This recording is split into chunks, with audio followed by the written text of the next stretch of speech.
लेकिन बहुत सारे लोग कहते हैं कि टैरो कार्ड रीडिंग में जब कोई कुछ आपके बारे में बताता है, तो वो कम काम करता है एज़ पर एस्ट्रोलॉजी कहें, वास्तु कहें या कोई और चीज़ कहें। क्या ये सच है या ऐसा नहीं है कि बराबर ही आप विद्या सभी एक जैसी हैं, चाहे उससे पता करो वही वो भी वही बताएगा और चाहे आप एस्ट्रोलॉजी से पता करो वो भी वही बताएगा?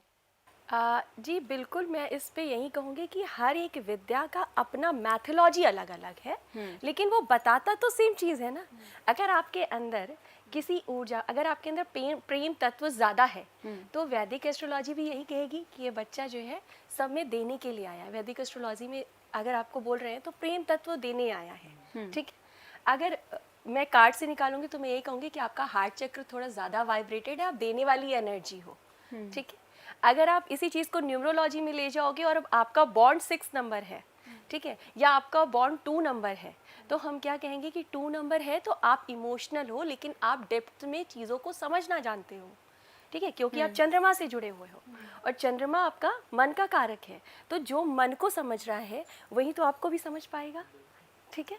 हुँ, अगर किसी के पास लाविशनेस है, किसी के पास ब्यूटी है, तो हम कहते हैं कि वो शुक्र से कनेक्टेड है, यानी 6 नंबर से कनेक्टेड है। तो हर एक चीज़ वैदिक एस्ट्रोलॉजी ओवरऑल मिला के ओकल साइंस में आता है। हुँ, जैसे एक हॉस्पिटल में सभी मेडिकल फील्ड से जुड़े हुए होते हैं, हुँ, लेकिन अलग अलग फील्ड के अलग अलग डॉक्टर होते हैं, राइट। हुँ, फिजिशियन अलग है, सर्जन भी अलग अलग फील्ड के अलग अलग सर्जन है। हुँ, वैसे ही अक्ल साइंस में आपको जानने के लिए अलग अलग फील्ड है, चाहे वो वैदिक एस्ट्रोलॉजी हो, चाहे आपका टैरो कार्ड है, बता सभी आपको एनर्जी ही रहे हैं। हुँ, बेसिकली देखा जाए, हम शनि ग्रह, राहु ग्रह या चंद्रमा या मंगल किसी की भी बात करें, दैट इज़ द एनर्जी जो हमारे प्लानट में मौजूद है।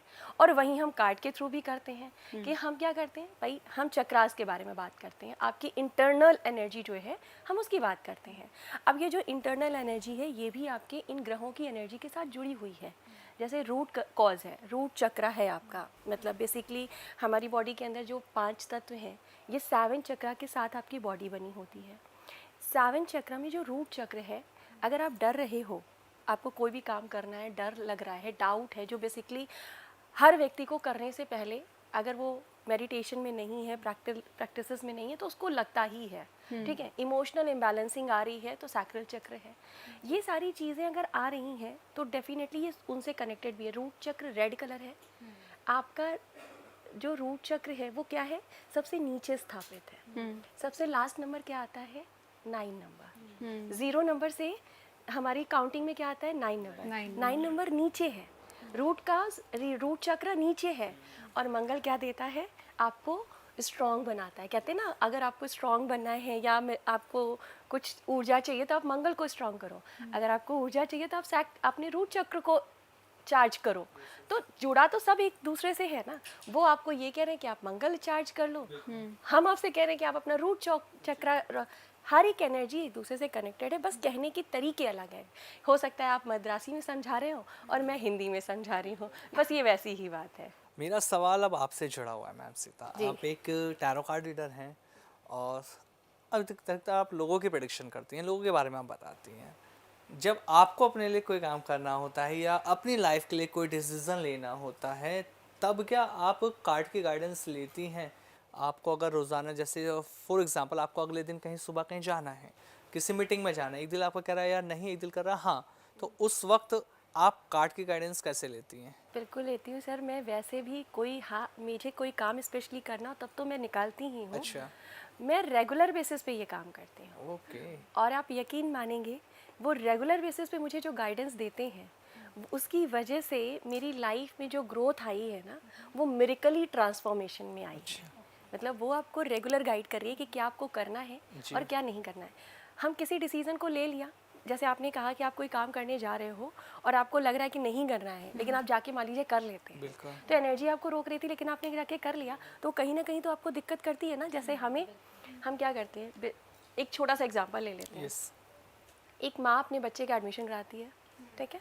जो आजकल हर बच्चे में एक कन्फ्यूज़न का स्टेट होता है कि सारे बच्चों ने किया, बीटेक करा तो चलो मैं भी कर लेता हूँ, ठीक। 5 साल 4 साल वो एजुकेशन लेने के बाद बच्चा कहता है यार ये नहीं करना चाहिए था, एक रिग्रेट आया।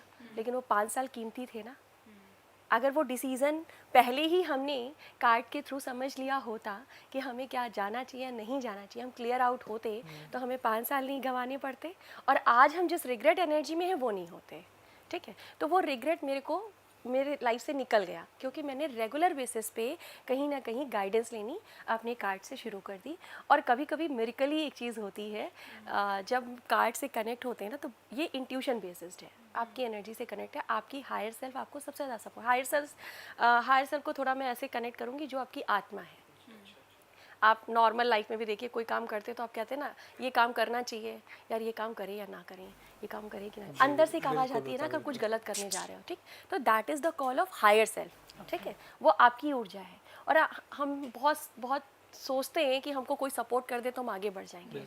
ठीक है, लेकिन मैं कहती हूँ कि अगर आपको आपकी लाइफ में ना आपका हायर सेल्फ सपोर्ट कर दे, दुनिया में किसी की ज़रूरत नहीं है कि वो आपको सपोर्ट करे।